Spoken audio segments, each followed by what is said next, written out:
Dieu. Alléluia. Soyez-vous, frères et sœurs. Merci à l'équipe de louanges pour ces chants que nous venons de chanter qui, quelque part, pour nous invite à lever les yeux un peu plus haut et à regarder vers celui qui a tout pouvoir. La victoire est à Jésus.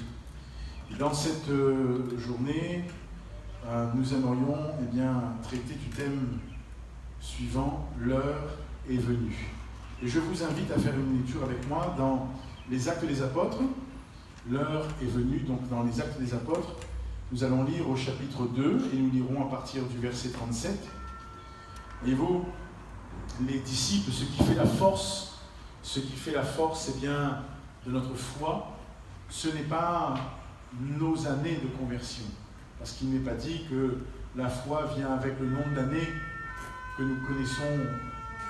Non, il est dit que la foi vient de ce qu'on entend, et ce que l'on entend vient de la parole de Dieu. D'accord ? On va laisser tranquillement ça dépasser. Voilà, la parole de Dieu nous dit que la foi vient de ce que l'on entend, et ce que l'on entend vient de la parole de Dieu. Donc il n'est pas dit que la foi vient du nombre des années que nous avons. Il n'est pas dit que la foi vient de notre ancienneté. Mais il est dit que la foi vient de ce que l'on entend, et ce que l'on entend vient de la parole de Dieu. Alors nous allons plonger les regards dans la parole. Et dans Actes des Apôtres, chapitre 2, au verset 37, je lis ceci. Après avoir entendu ce discours, le discours que Pierre va prononcer ce jour-là à la Pentecôte, après avoir entendu ce discours, ils eurent le cœur vivement touché, et ils dirent à Pierre et aux autres apôtres, « Hommes, frères, que ferons-nous » Pierre leur dit, « Repentez-vous, et que chacun de vous soit baptisé au nom de Jésus-Christ pour le pardon de vos péchés. Et vous recevrez le don du Saint-Esprit. Car la promesse est pour vous, pour vos enfants, c'est le verset qui nous intéresse, car la promesse est pour vous, pour vos enfants, et pour tous ceux qui sont au loin, et en aussi grand nombre que le Seigneur, notre Dieu, les appellera. » Amen. La promesse, elle est pour nous, elle est pour les nôtres, mais la parole de Dieu montre aussi qu'elle est pour tous ceux qui sont au loin, et en aussi grand nombre, qu'ils sont, le Seigneur les appelle.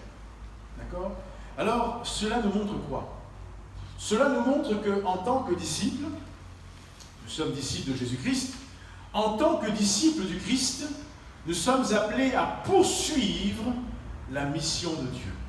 Nous sommes appelés à poursuivre la mission que le Seigneur a laissée à ses disciples. Et je constate dans la parole de Dieu qu'il y a un encouragement à être des instruments. Et lorsque la parole de Dieu parle de la Pentecôte, pourquoi cet événement est-il rappelé ? Luc, le médecin qui écrit à la fois l'Évangile, mais aussi les Actes des Apôtres, un homme qui a fait des recherches, et l'objectif qu'il poursuit lorsqu'il écrit ce livre appelé les Actes des Apôtres, c'est de rappeler à cette génération à qui il écrit et qui n'a pas vécu ce qui s'est passé, de leur montrer et de leur rappeler que ce que leurs pères leur ont dit, ce que leurs pères ont vécu, ils peuvent et ils doivent le vivre s'ils veulent poursuivre la mission de Jésus. On ne peut pas accomplir la mission de Jésus si nous ne sommes pas, nous aussi, remplis du Saint-Esprit. Alors, être rempli du Saint-Esprit, pourquoi ?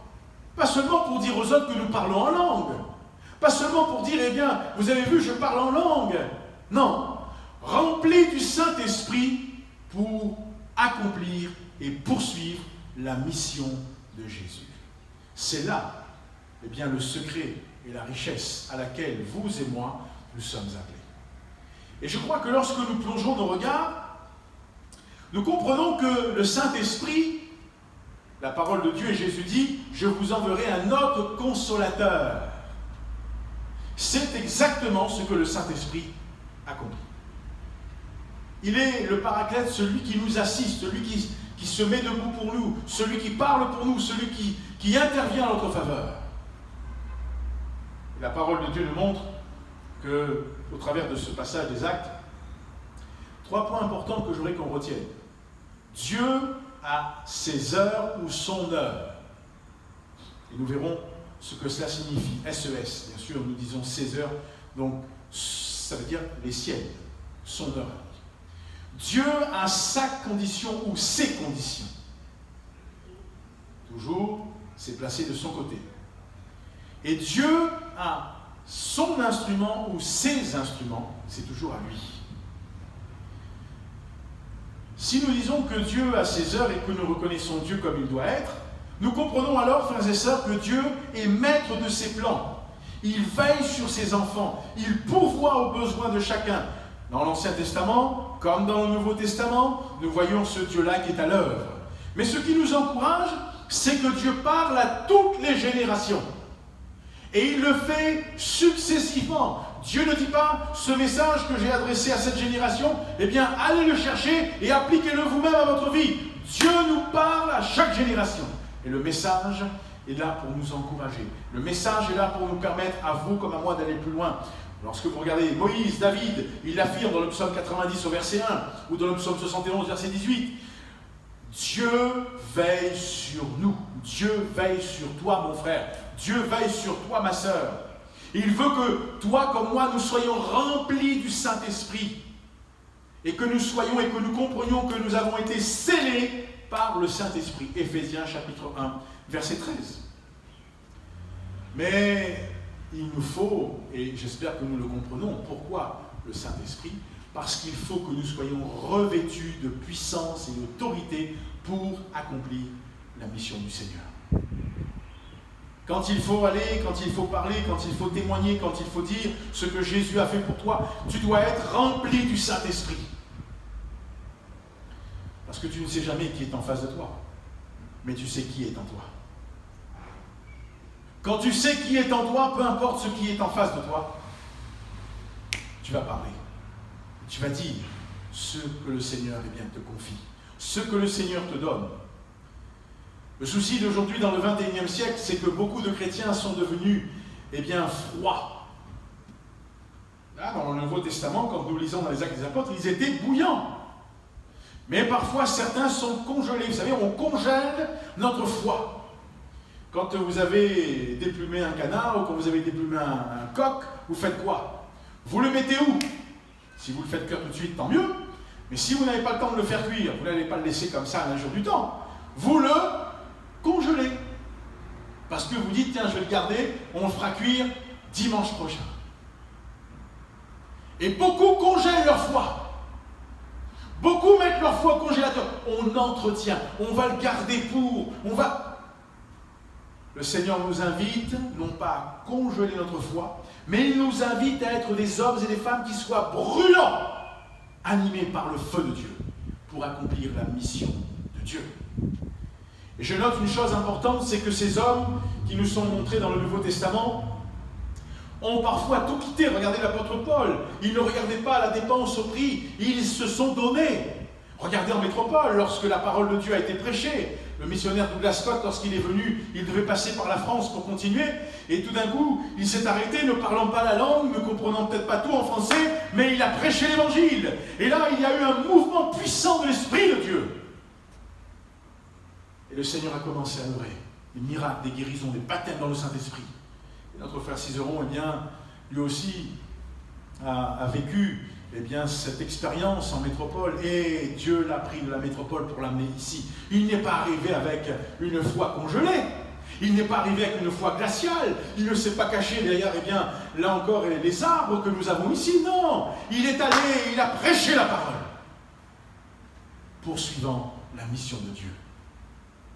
Mes frères et sœurs, l'heure est venue. Nous disons que Dieu a ses heures ou Dieu a son heure. Moïse avait écrit que la Pentecôte devait avoir lieu, devait se passer 50 jours après, il y avait là encore la Pentecôte, après la Pâque, la Pentecôte viendrait. Et c'est exactement ce qui s'est passé. Lorsque vous lirez dans Lévitique au chapitre 23, verset 15, depuis le lendemain du sabbat jusqu'au jour où vous apporterez la gerbe, pour être agité de côté et d'autre, vous compterez 7 semaines entières. Vous compterez 50 jours jusqu'au lendemain, du 7e sabbat, et vous ferez à l'Éternel une offrande nouvelle. Vous apporterez de vos demeures 2 pains pour qu'ils soient agités de côté et d'autre. Ils seront faits avec 2 dixièmes de fleur de farine et cuits avec du levain. Ce sont les prémices de l'Éternel. C'est exactement ce qui s'est passé à Jérusalem. 50 jours après, la Pâque, la Pentecôte est venue, et là il y a eu ce mouvement, ces prémices que Dieu a données à l'humanité. Ces hommes remplis de l'Esprit de Dieu, qui poursuivent et qui ont montré le chemin pour poursuivre la mission de Jésus. Jésus leur avait dit qu'il fallait aller, qu'il fallait bien de faire des disciples, de toutes les nations des disciples, les baptisant au nom du Père, du Fils et du Saint-Esprit, et Jésus leur avait dit, et enseignez-leur. Comment veux-tu aller? Comment veux-tu prêcher? Comment veux-tu enseigner s'il n'y a pas l'onction de Dieu sur ta vie? Si l'onction de Dieu ne recouvre pas notre vie. Et pourtant, la parole de Dieu nous montre qu'il faut que nous poursuivions, eh bien, là encore, la mission de Dieu. Dans Romains chapitre 8, au verset 28, je lis ceci. « Nous savons du reste que toute chose concourt au bien de ceux qui aiment Dieu, de ceux qui sont appelés selon son dessein. » Cela veut dire que ma vie, quand je la donne au Seigneur, tout va concourir au bien, eh bien, de ceux qui aiment le Seigneur. Moi, le Seigneur ne va pas, eh bien, même si je traverse des moments difficiles, même si je passe par des vallées plus sombres, il n'en demeure pas moins vrai que le Seigneur est toujours à nos côtés. Qu'il demeure toujours à nos côtés. Moïse avait dit que, de la part de Dieu, que la Pentecôte serait une fête. Ce fut le cas. Mais à Jérusalem, ce jour-là, on a dit que ces hommes étaient pleins de vin doux. On les a accusés d'ivresse. Mais c'était la fête parce que l'Esprit de Dieu était répandu. L'onction de Dieu venait sur ces hommes. Et ils allaient, eh bien, bouleverser leur espace géographique, mais aussi leur génération.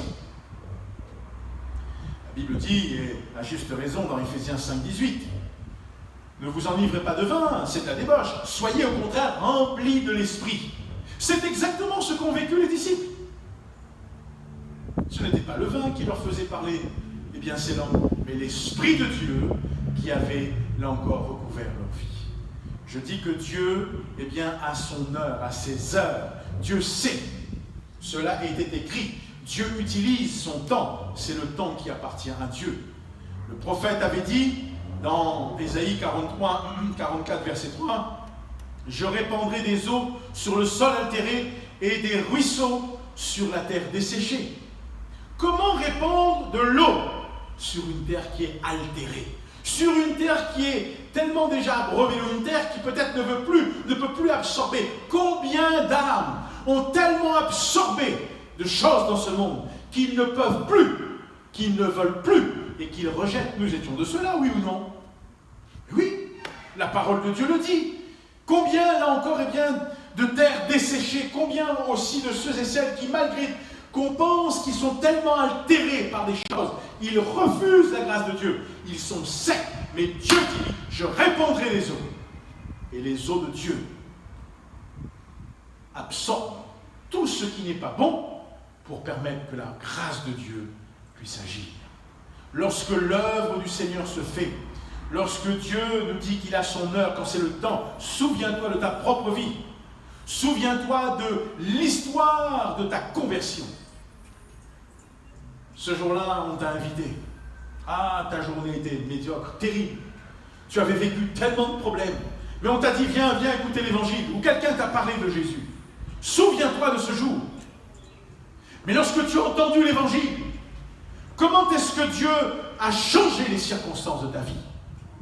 Personne n'avait rien raconté au pasteur. Personne n'avait affiché ta vie sur un mur ou envoyé un message, un texto. Non, l'Esprit de Dieu a parlé à ton cœur. L'Esprit de Dieu est venu abreuver ton âme qui était sec, est venu, eh bien, désaltérer ton cœur qui était altéré par tellement de choses qui t'ont fait du mal et du tort. Et il t'a secouru.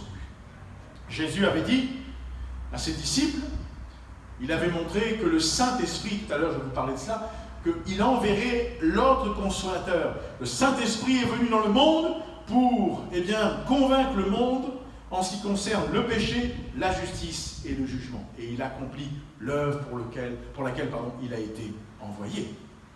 Et mes frères et sœurs et mes chers amis, prenons conscience que Dieu a son heure dans notre vie. Que tu réalises ça, que Dieu a son heure dans ta vie. C'est peut-être normal pour nous. Il y a 10 ans, 15 ans, 20 ans, 30 ans, 40 ans, 50 ans, 55 ans, nous avons entendu l'Évangile. C'est peut-être normal pour toi, mais réfléchis bien. C'est la main du Tout-Puissant qui met à l'œuvre sa volonté, son plan pour ta vie. Deuxièmement, je dis que Dieu a sa condition ou ses conditions. Quand nous lisons le récit de la Pentecôte, la Bible dit de ceci dans Actes des Apôtres, chapitre 2, au verset 1, et je lis ceci, « Le jour de la Pentecôte, ils étaient tous ensemble dans le même lieu. » Tous ensemble dans le même lieu. Comment est-ce que ça a pu se faire? Mes frères et sœurs, lorsque nous regardons au Nouveau Testament, c'est peut-être la première fois que les disciples étaient tous ensemble, dans le même lieu, et sans Jésus. Ils étaient là. Pendant 10 jours, ils sont restés dans ce lieu. Pendant 10 jours, ils ont attendu ce laps de temps qui est évalué à ce nombre de jours. Ils ont attendu. Et j'aimerais vous dire que Jésus avait déjà parlé de cela. La Bible dit ceci. Jésus leur avait parlé dans ce sens, Matthieu 18, 20, « Car là où 2 ou 3 sont assemblés en mon nom, je suis au milieu d'eux, leur avait dit Jésus. » Il avait enseigné pour qu'ils comprennent l'importance, alors qu'ils se rassemblent, d'être unis, d'être ensemble. Mais Jésus a dit, je serai au milieu de vous. Comment? Eh bien, dans chacun des cœurs et dans chacune des vies. Jésus est là par son esprit. Il ajoutera dans Matthieu chapitre 18 au verset 19, le verset d'avant, « Je vous dis encore que si 2 d'entre vous s'accordent sur la terre pour demander une chose quelconque, elle leur sera accordée par mon Père qui est dans les cieux. » Si. Il y a une condition là. Si. Il faut être d'accord. Il faut qu'on soit d'accord. Si 2 sont d'accord. C'est important ça. Comment est-ce que vous voulez, lorsque quelqu'un est marié, comment est-ce que vous voulez faire quelque chose? Si l'un n'est pas d'accord, l'autre est d'accord pour faire ça, alors l'un va à Saint-Pierre, l'autre va à Saint-Denis. Alors vous allez faire le jeu de vous savez, la tir à la corde, là, hein, quand on fait dans les colos, là. On a 2 équipes de chaque côté, puis les plus forts vont tirer. Puis malheureusement, il y en a toujours 2 ou 3 qui tombent. Hein. Parce qu'il suffit qu'il y ait quelqu'un qui est plus fort de l'autre côté, il tire d'un coup, clac, il vomit toute l'équipe en face à terre. Est-ce que c'est ça qu'on veut? Est-ce que c'est comme ça qu'on peut être d'accord? Ce n'est pas comme ça qu'on est d'accord. Il y a un pasteur qui aimait beaucoup la musique, et il aimait beaucoup la musique, notamment les instruments, et un jour, il a observé un accordeur qui avait accordé un piano, et il s'est dit, peut-être que je serais capable de faire ça moi-même. Alors il est allé acheter les instruments qu'il lui fallait, il a observé, et il a essayé de faire. Quand il est allé à l'autre octave, il a vu que tout était déréglé. Et là, il s'est posé la question, bon, ok. Et au final, qu'est-ce qui s'est passé?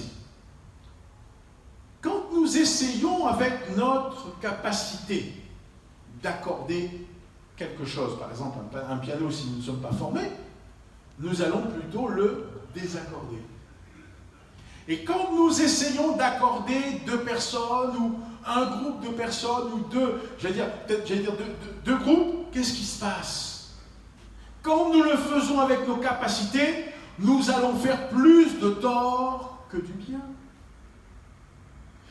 Que s'est-il passé pour qu'à la Pentecôte, ils soient tous ensemble? Gardons l'image de l'accordeur. Notre Dieu a œuvré.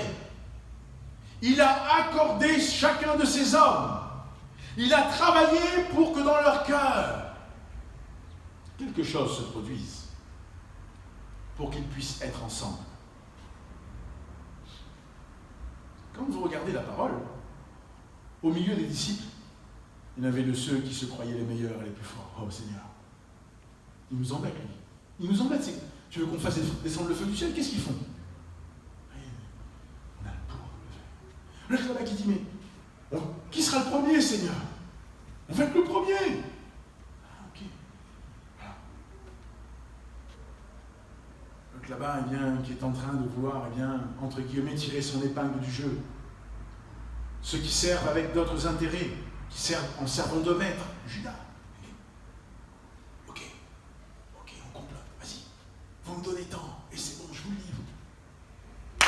quand il réalise ce qu'il a fait. La Bible dit, et Judas alla se pendre. Quelle catastrophe! Voilà, et j'en passe, voilà bien le genre d'être que Jésus a dû accorder.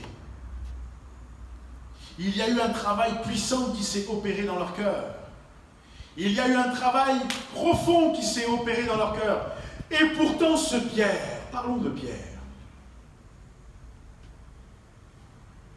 Pierre, un jour, il dit dans Jean 6, « Seigneur, si tous t'abandonnent !» Non, tu ne me connais pas. Pierre, diplômé de la faculté de la pêche, ici, tu crois que je vais t'abandonner? C'est pas possible. Moi, je ne peux pas. Le Seigneur lui dit, attention Pierre, attention, avant que le coq chanté, tu m'auras renié. Pierre, il entend. L'autre jour, il dit, Seigneur, à qui d'autre irons-nous qu'à toi? Tu as les paroles de la vie éternelle. Et nous avons cru et nous avons connu que tu es le Christ, le Fils du Dieu vivant. Ah là, il fait une déclaration théologique. Il scotche tous les disciples. C'est comme quand vous êtes dans une classe et que tu as un élève, tu es dans un cours, tu es soit en section scientifique ou en littéraire, je ne sais pas, ou dans ta section à toi, et que dans le domaine qui est le tien, alors on va parler des mathématiques, dans le domaine qui est le tien, tu as un élève qui est au tableau et qui t'a fait une démonstration mathématique, et il est arrivé, résultat final, et là tout le monde est là, waouh! Et là tous les disciples, Pierre. Oui, mais ce même Pierre va renier Jésus. Ce même Pierre va renier le maître. Cette femme dira, mais tu es aussi des leurs, tu parles comme eux, ton langage. Non, je ne le connais pas. Et la Bible dit qu'il va prononcer des imprécations. Mes frères et sœurs, mais ce même Pierre, le Seigneur Jésus, va lui faire grâce. Il accorde. Travaille les cœurs. Pierre m'aimes-tu? Pierre m'aimes-tu? Pierre m'aimes-tu? Seigneur, tu sais toutes choses. Dieu a ses conditions ou sa condition. Il accorde chacun. Et quand le divin accordeur travaille, croyez-moi, il n'y a pas de dommage. Il n'y a pas de blessure.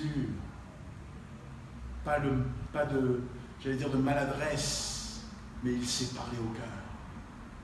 Et je crois que nous avons besoin de prendre conscience que Dieu a son heure dans nos vies. Dieu a aussi sa condition, ses conditions dans nos vies. Il nous demande de le laisser accorder nos vies. Mais je dis aussi que Dieu, a son instrument ou ses instruments. Frères et sœurs, ces hommes qui ont été remplis de l'Esprit de Dieu, regardez l'apôtre Pierre. C'est Pierre qui parle à la Pentecôte. Quand tu regardes au cursus de Pierre, tu ne vois pas un homme qui a été formé à la faculté de Jérusalem, mais un homme qui a été formé au pied de Jésus. Et je crois dans ce modèle que j'étudie d'ailleurs actuellement. J'ai soumis cette proposition de thèse qui fait 115 pages. Je l'ai soumise il y a une dizaine de jours. Quand j'ai appuyé sur le bouton envoi, parce que j'avais un retard depuis 3 mois, vous voyez, avec tous les soucis que j'ai eus. Mais quand j'ai étudié ce modèle, et je suis convaincu de ce modèle, je suis convaincu parce que Jésus a enseigné les disciples. Il les a pris avec eux, c'était le modèle contemporain qu'il y avait à l'époque. Et je regarde la parole, je dis, Seigneur, c'est toi, tu les as accordés, tu as travaillé leur cœur, tu as œuvré dans leur vie. C'est exactement ce que Dieu veut faire. Et je dis que Dieu a son instrument. Et l'instrument de Dieu, quand tu regardes bien, c'est qui? Qu'est-ce qui s'est passé à la croix? Jésus est mort. Il a donné sa vie, il est mort pour nous, mais la Bible dit qu'il est aussi ressuscité. Il est assis à la droite de Dieu le Père. Mais qu'a dit Jésus? Jésus a dit quoi? Il a dit, je vous enverrai le... Je vous vois, je vois vos lèvres là derrière vos masques. Parce que vous le dites, mais je ne vois pas, le masque ne bouge pas. Mais il a dit, je vous enverrai le Saint-Esprit. Voilà l'instrument que le Seigneur utilise. Quand Dieu va employer Pierre, cet instrument qu'est Pierre entre ses mains, il est sous la responsabilité, du Saint-Esprit, qui est aussi cet instrument divin que Dieu donne, cette personne divine que Dieu donne à l'Église. Mais Pierre va être employé. Mais attends, mais Pierre, il avait renié le Seigneur, attendez. Le Seigneur l'a restauré. Mais attends, il a renié le Seigneur, mais on ne veut plus de lui dans l'équipe. Même si on lui dit c'est bon, viens, mais on ne veut plus de lui dans l'équipe. Est-ce que c'est comme ça qu'ils ont fonctionné? Parce que tu peux faire une erreur. Tu peux te tromper. Mais quand on pardonne quelqu'un, on ne doit pas le maintenir sous un joug. Jésus n'a pas fait cela. Jésus lui a parlé, lui a dit, Pierre, est-ce que tu m'aimes? Deuxième point, Pierre, est-ce que tu m'aimes? Troisième point, Seigneur, tu sais toutes choses. Et c'est là où le cœur de Pierre a subi une transformation. Le maître l'a accordé. Et maintenant qu'il joue correctement, entre guillemets, je prends toujours l'exemple du piano, quand on fait les accords, on entend un son qui est limpide. Pierre ouvre sa bouche. Et la parole de Dieu nous montre que malgré qu'il avait renié, maintenant il proclame quoi? La repentance, le pardon des péchés, et il montre aux hommes qu'il faut qu'ils se tournent vers le Seigneur. Dieu a ses instruments ou son instrument. Et nous sommes sous la responsabilité du divin instrument, de la divine, là encore, personne qui est le Saint-Esprit. Et ces hommes, frères et sœurs, ce jour-là, au message de Pierre, il y a eu combien? La Bible dit qu'il y a eu 3000 âmes qui se sont tournées vers le Seigneur. 3000 âmes. Quoi? 3000 âmes. Mais pourquoi? Parce que ces hommes qui étaient des instruments placés sous la direction du divin instrument qui est le Saint-Esprit ont manifesté de la fidélité dans leur témoignage. Ils ne se cachaient plus. Ils n'allaient pas, là encore, se cacher, mais ils avaient entendu ce que Jésus avait dit. Jésus avait dit, je vous donne un commandement nouveau. Aimez-vous les uns les autres. Comme je vous ai aimé, vous aussi, aimez-vous les uns les autres. À ceci, tous connaîtront que vous êtes mes disciples si vous avez de l'amour les uns pour les autres. Jésus a dit, aimez-vous les uns les autres. Il n'a pas dit épiez-vous, critiquez-vous, jugez-vous, etc. Est-ce que c'est ça que Jésus a dit? Non, il a dit aimez-vous. Le disciple de Jésus-Christ est avant tout un homme, une femme qui sait aimer et qui a appris à aimer, qui s'aime et qui a appris à aimer, qui s'aime parce qu'il prend conscience que Jésus l'aime et qui a appris à aimer parce que Jésus lui a montré, moi je t'aime et maintenant toi aussi tu dois aimer. Et aimer, ce n'est pas regarder aux différences des autres. Aimer, c'est voir dans l'autre Jésus. Est-ce que nous voyons dans l'autre Jésus? Deuxièmement, ces hommes qui avaient été placés sous la responsabilité du divin instrument qu'est le Saint-Esprit, avaient manifesté une grande simplicité dans leur vie. Ce n'était pas intouchable, ils n'étaient pas en disant il faut prendre un rendez-vous pour m'approcher, pour me voir. Vous allez parfois dans une conférence et vous voulez voir le prédicateur, ce n'est pas possible. Ce n'est pas possible. Il y a tout un système de sécurité qui a été mis en place, etc. Ah bon? Un jour, j'étais dans la ville d'Essen, en Allemagne, et nous assistions à une conférence du pasteur David Wilkerson. Et le frère Wilkerson avait prêché un message très simple. Mais le nombre qui entourait de la sécurité qui était là, waouh! J'ai dit, Seigneur, il n'y avait pas de garde du corps. Ce n'est pas une question, je pense que ce n'est même pas le frère qui avait voulu, mais l'organisation avait mis ça en place pour peut-être le protéger. Mais Jésus, tu peux t'approcher de lui. Tu peux toujours venir dans sa présence. Tu Tu peux toujours venir à lui, même si les hommes, tu ne peux pas y accéder. Mais laisse le Seigneur faire. La parole de Dieu dit quoi? Que ces nouveaux convertis, ils persévéraient dans l'enseignement des apôtres, dans la communion fraternelle, dans la fraction du pain, dans la prière. Et ils prenaient leur nourriture avec joie et simplicité de cœur. Ils ne s'embêtaient pas, ils ne s'embarrassaient pas. Il y avait la simplicité qui était, là encore, j'allais dire, le tampon qui était sur leur vie. Le sceau qui était sur leur vie. La Bible dit dans Jean chapitre 2 verset 8, « Toutefois c'est un commandement nouveau que je vous écris, ce qui est vrai en lui et en vous, car les ténèbres se dissipent et la lumière véritable paraît déjà. » Nous devrions être de ceux et celles qui manifestent la lumière. Seigneur, accorde-nous ta grâce, permets-nous d'être des instruments entre tes mains. Vous savez pourquoi le monde nous repousse parfois quand on parle? Parce qu'ils voient en nous quoi? Ils disent, vous êtes trop rigide, trop compliqué, trop religieux. Vous vous rendez compte? On n'est pas en train de dire que... Ça veut dire que certains vivent une foi qui n'est pas en accord avec la parole de Dieu, qui n'est pas en accord avec la simplicité de la parole. Dieu ne nous a pas demandé de dire ne prends pas, ne touche pas, ne regarde pas, ne dis pas. Il nous a demandé d'être des hommes et des femmes qui soient lavés par le sang de Jésus et qui vivent leur foi. Et quand tu parles à quelqu'un, je le disais, je ne sais plus dans la semaine, quand tu parles à quelqu'un, ne va pas lui dire ce que tu fais, c'est pas bon, etc. Mais tu te rends compte, tu blesses Dieu, etc. Non, dis-lui ce que toi tu vis. Et vis ce que tu dis. Et ceux qui sont en face diront en conclusion, son Dieu est puissant. C'est tout. La simplicité de leur vie. Il y avait aussi une fertilité dans leur service. Ces hommes, ces femmes qui étaient là à la Pentecôte, qui ont été remplis de l'Esprit de Dieu, qui ont été sous, là encore, la direction du divin instrument qu'est le Saint-Esprit pour les hommes et les femmes que nous sommes, ces hommes, la Bible dit, ils ont eu aussi affaire à la persécution. Mais Dieu bénissait. Et cette persécution a obligé quoi? Les disciples à se disperser. Vous voyez dans le Nouveau Testament un bâtiment où ils viennent tout le temps? Ils sont tout le temps? Non. On les voit où, les disciples? À l'extérieur, ils prêchent. Et ils se retrouvent entre eux, oui, tout le temps, ensemble. Mais ils sont en train de prêcher. On voit ce qui se passe à l'extérieur. C'est ça que Dieu veut.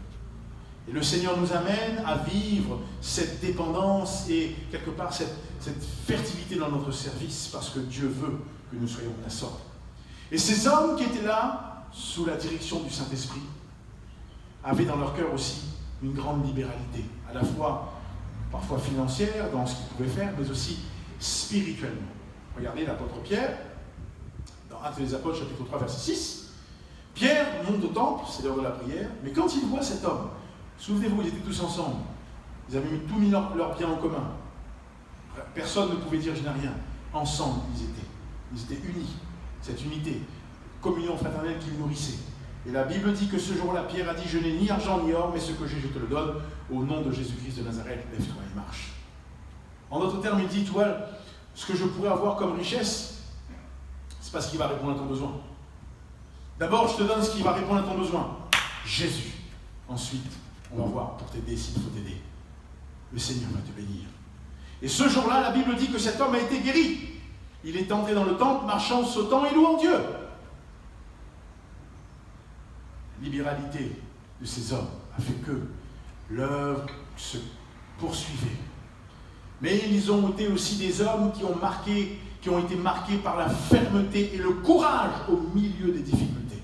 Ils n'ont pas tourné le dos, ils ne sont pas partis en courant. Non, la Bible dit, au chapitre 4 des Actes des Apôtres, qu'ils ont fait face à leurs accusateurs.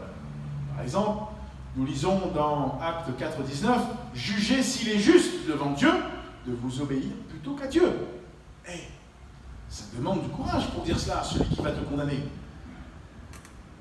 Ah, faites comme vous voulez. Nous, on juge qu'il est préférable pour nous d'obéir à Dieu.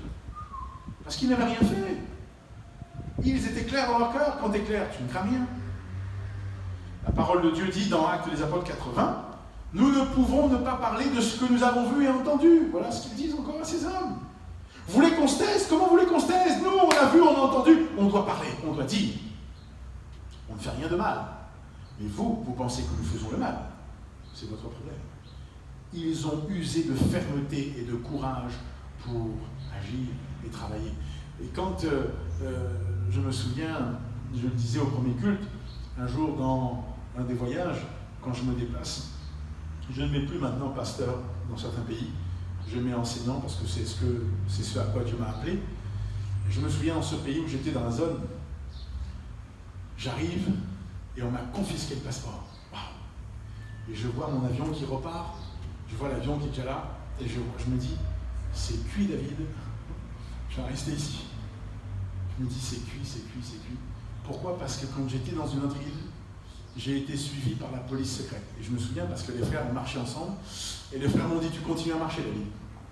Ils m'ont dit discrètement, alors qu'on était à côté, continue à marcher. Laisse-nous faire. Et ils sont entrés là, il y avait des hommes qui étaient postés, ils sont allés leur parler. Et après il est venu me voir, on me dit, la police secrète te surveille. On ne sait pas. J'ai même été arrêté, abordé, on m'a posé des questions, je me souviendrai toujours qu'à ce moment-là, quand on m'a posé des questions, l'Esprit de Dieu m'a dit, prudence, réponds simplement. Ah, je dis oui, je parlais simplement. Et je savais, après, ils m'ont dit, ils m'ont bloqué, et on a gardé mon passeport. Mais il y a des moments où ça ne sert à rien. On n'a pas fait de mal à moi, on n'a pas fait de mal à ma vie. Je me dis, s'ils me gardent, ils me gardent, hein, pas de problème. Mais dans d'autres pays, frères et sœurs, nos frères qui sont à côté de chez nous, là, à Anjou, en Molie, la Grande Comore, ils sont persécutés pour la cause de l'Évangile. Mais ces frères et ces sœurs du 1er siècle, persécutés, ils gardaient une fermeté et un courage à leur cœur pour l'Évangile. Continuons à avancer. Et je termine par ce dernier point. La parole de Dieu nous parle que ce qui a fait aussi leur force, c'est la puissance de la prière qui, dans leur vie, était agissante. Comment veux-tu poursuivre la mission de Jésus si tu ne le fais pas aussi dans la prière? Ils élevèrent la voix tous ensemble, ils étaient tous ensemble, ce mot ensemble nous montre quoi quand ils eurent prié. Il est dit que le lieu où ils s'étaient assemblés trembla, ils furent tous remplis du Saint-Esprit et ils annonçaient la parole de Dieu avec assurance. La multitude de ceux qui avaient cru n'était qu'un cœur, qu'une âme. Nul ne disait que ces biens lui appartinssent en propre, mais tout était en commun entre eux. Les apôtres rendaient avec beaucoup de force témoignage de la résurrection de Jésus-Christ et une grande grâce reposait sur eux tous. Alléluia. Mon frère, ma sœur, l'heure est venue. Le Seigneur a besoin de toi comme de moi. Ensemble, nous devons être des instruments entre les mains de Dieu. Le souci, c'est que si nous taisons, si nous congelons, je reviens au congélateur, si nous congelons notre foi, ah oui, nous pourrons parler et dire, oui, voilà, j'ai entendu l'évangile, et puis voilà, ma vie elle est comme ça. Mais la parole de Dieu nous demande à vous et à moi quoi? La parole de Dieu nous demande de ne pas congeler notre foi, mais de l'utiliser, là encore, et de parler, de dire aux hommes et aux femmes que Jésus les aime. Alors le Seigneur va nous encourager. Que Dieu nous utilise, que Dieu nous bénisse, que Dieu te bénisse, que Dieu t'encourage. Ne baisse pas les bras, mais réalise qu'il a besoin de toi, que le Seigneur a besoin de toi. Mais tu n'es pas seul. L'Esprit de Dieu, le Saint-Esprit, est avec toi. Ce divin instrument qui est entre les mains de notre Dieu, le Saint-Esprit, cette personne divine, est là pour t'assister, t'encourager, t'aider, t'épauler et te permettre d'accomplir la mission du Christ. Notre Père et notre Dieu, nous bénissons ton nom et nous te rendons grâce pour ta fidélité. Nous te louons parce que tu demeures le même et tu ne changes pas. Seigneur, nous te rendons grâce parce que tu es celui qui prend soin de nous. Et au-delà de nos circonstances, tu tiens tout entre tes mains. C'est pourquoi nous voulons te laisser encore agir, œuvrer, glorifier ton nom, te manifester. Seigneur, que ton nom soit sanctifié, que ton règne vienne et que ta volonté soit faite. Tu es fidèle et tu es bon. À toi la gloire, la louange, l'honneur et la puissance au nom de Jésus. Alléluia. Frères et sœurs, pendant que nous louons le Seigneur, pendant que nous bénissons notre Dieu, nous voudrions simplement ensemble remercier le Seigneur. Et dans quelques instants, nous allons participer au repas du Seigneur. Nous prions pour que Dieu bénisse nos vies, prends conscience. Je vais demander aux frères qui ont été désignés de s'approcher. Ils vont s'approcher pour le repas du Seigneur. Et nous allons ensemble, les uns avec les autres, prier, élever nos voix, bénir le Seigneur, adorer son saint nom, célébrer son saint nom. Ne te prive pas de la grâce de Dieu ce matin, mais élève le nom de Jésus dans ton cœur et dans ta vie et célèbre-le de tout ton cœur. Le frère qui a été désigné va rendre grâce, nous allons prier avec lui et nous partagerons le repas du Seigneur en nous mettant chacun pour notre part, ceux qui sont baptisés par immersion, qui marchent en nouveauté de vie, nous nous lèverons à notre place et nous partagerons le repas du Seigneur de tout notre cœur. Mais louons-le de tout notre cœur et bénissons le Seigneur ensemble. Alléluia.